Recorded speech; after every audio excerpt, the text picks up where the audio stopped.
सभी साथियों को जय वाल्मीकि, जय भीम, नमो बुद्धाय, जय मूल निवासी। दोस्तों और साथियों, मैं चरणदास नाग अपने अम्बेडकर डायलॉग्स यूट्यूब चैनल पर आप सभी का एक बार फिर हार्दिक स्वागत और अभिनंदन करता हूं।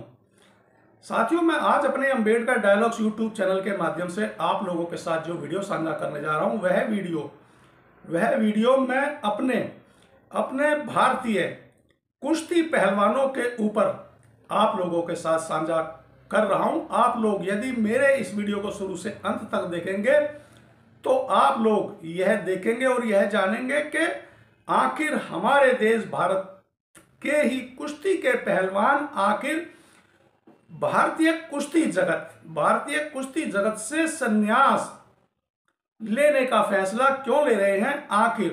आखिर हमारे देश के अंतर्राष्ट्रीय पहलवान जो कुश्ती जगत में एक खासा मुकाम रखते हैं, जिन्होंने कई बार राष्ट्रीय अंतर्राष्ट्रीय स्तर पर हमारे देश भारत का नाम रोशन किया है और विदेशों में भी भारतीय परचम लहराकर भारत को गौरवान्वित किया है।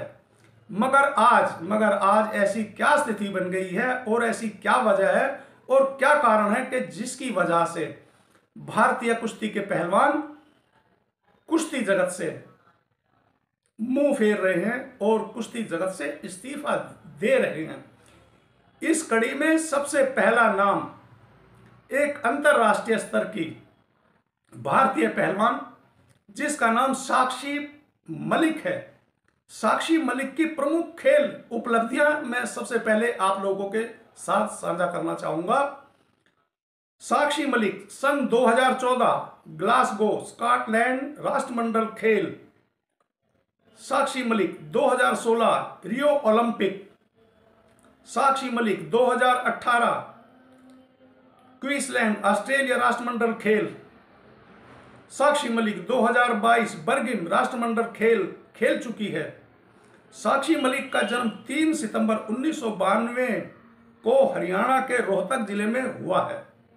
साक्षी मलिक ने 17 वर्ष की उम्र में ही 2009 में एशियाई जूनियर विश्व चैंपियनशिप में 59 किलोग्राम में रजत पदक अपने नाम किया था और ओलंपिक पदक प्राप्त करने वाली भारत की प्रथम महिला पहलवान हैं साक्षी मलिक।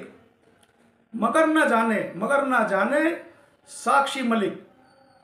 साक्षी मलिक ने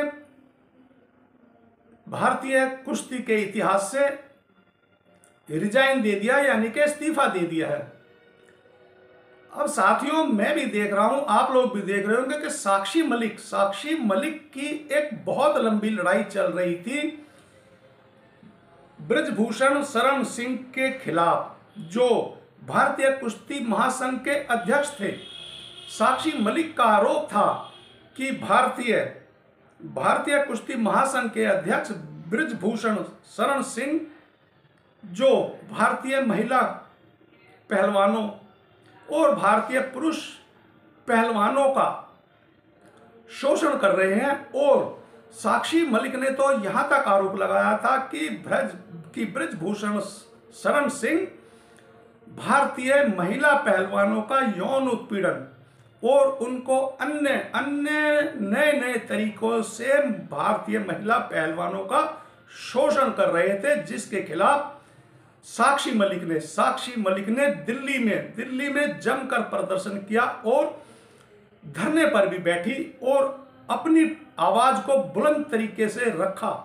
साक्षी मलिक भारतीय कुश्ती पहलवान के समर्थन में भारतीय कुश्ती पहलवानों के अलावा और अन्य कई खेलों के खिलाड़ियों ने भी साक्षी मलिक के इस ब्रजभूषण शरण सिंह राष्ट्रीय कुश्ती के महासंघ के अध्यक्ष के खिलाफ जोर शोर से प्रदर्शन और अपनी आवाज बुलंद की थी, मगर साक्षी मलिक की एक ना सुनी गई।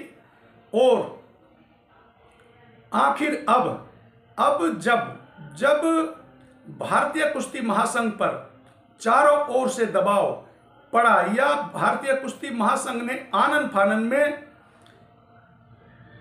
ब्रजभूषण शरण सिंह के खिलाफ यौन उत्पीड़न के आरोप लगाकर उसको भारतीय कुश्ती महासंघ के अध्यक्ष पद से हटाकर संजय सिंह बने हैं भारतीय कुश्ती संघ के नए अध्यक्ष।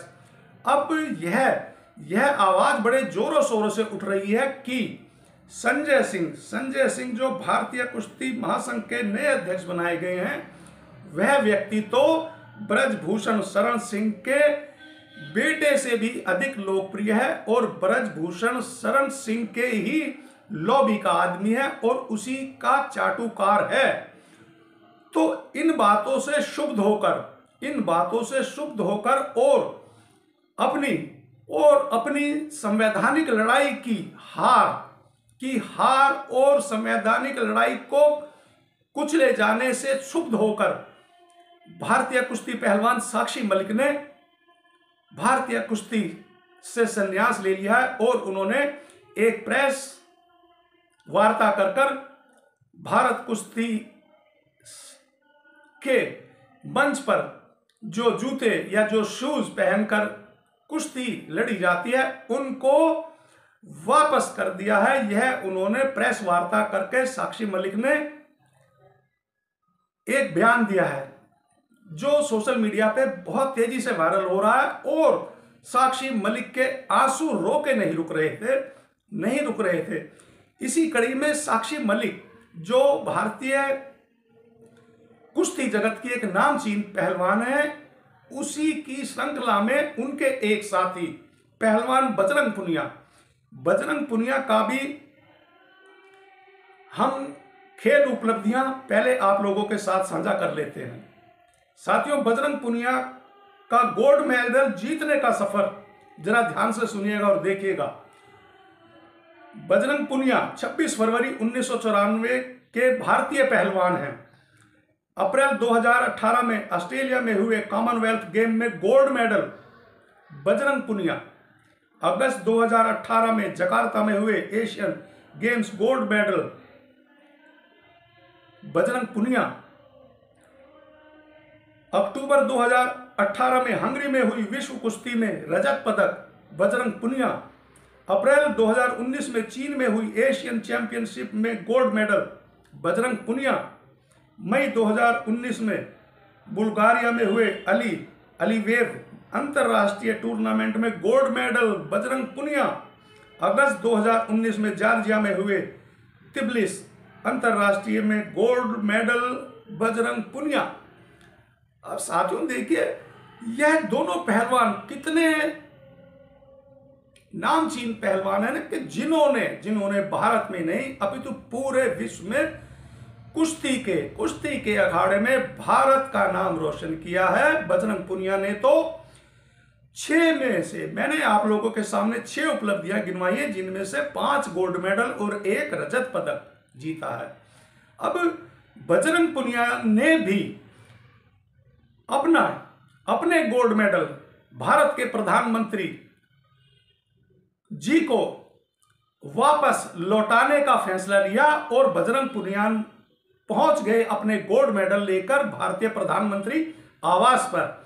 मगर जब बजरंग पुनिया को प्रधानमंत्री से मुलाकात का मौका या समय नहीं मिला तो बजरंग पुनिया नामक पहलवान प्रधानमंत्री आवास के सामने फुटपाथ पर अपने गोल्ड मेडलों को रखकर और उन गोल्ड मेडलों को उन्होंने यह बोला आखिरी समय में और आखिरी शब्दों में कि मैं अब आप लोगों का भार और ज्यादा नहीं उठा सकता, इसलिए मैं आप लोगों का त्याग कर रहा हूं।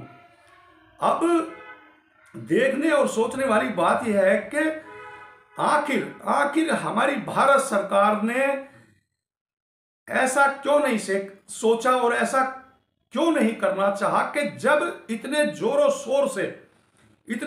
शोर से भारतीय कुश्ती महासंघ अध्यक्ष ब्रजभूषण शरण सिंह के खिलाफ आवाजें उठ रही हैं, तो आखिर भारत सरकार ने अभी जो नई संसद भवन में जब उन्होंने प्रवेश किया तो भारत सरकार ने भारतीय महिला को 33% आरक्षण की घोषणा दी है। अब मैं यह पूछना और जानना चाहता हूं कि क्या नई संसद भवन में जो एक नई घोषणा हुई थी कि भारतीय महिलाओं को 33% आरक्षण दिया जाता है, क्या वह 33% आरक्षण केवल और केवल राजनीति में है या अन्य सभी क्षेत्रों में भारतीय महिलाओं के लिए आरक्षित और सुरक्षित है?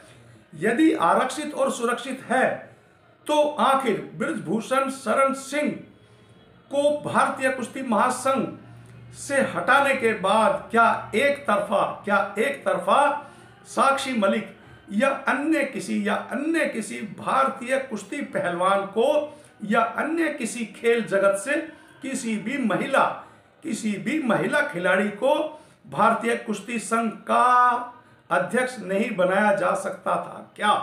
जरूर बनाया जा सकता था, मगर ना जाने क्यों 33% आरक्षण की घोषणा करने के बाद भी आखिर भारतीय कुश्ती महिला पहलवान हार गई और रोने लगी और उसने भारतीय कुश्ती से संन्यास लेने की घोषणा कर दी है।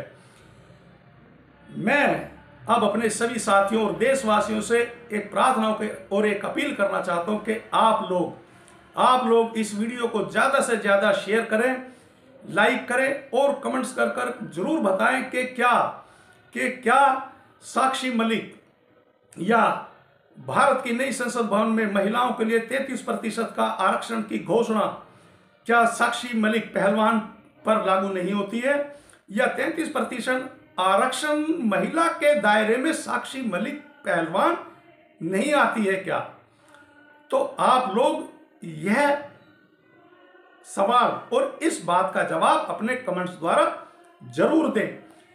और यदि आप लोगों ने मेरा Ambedkar dialogues YouTube channel subscribe नहीं किया तो आप लोग मेरे अंबेडकर डायलॉग्स यूट्यूब चैनल को सब्सक्राइब करें, लाइक करें और कमेंट्स कर जरूर बताएं। और एक बार फिर सभी साथियों को जय वाल्मीकि, जय भीम, नमो बुद्धाय, जय मूल निवासी।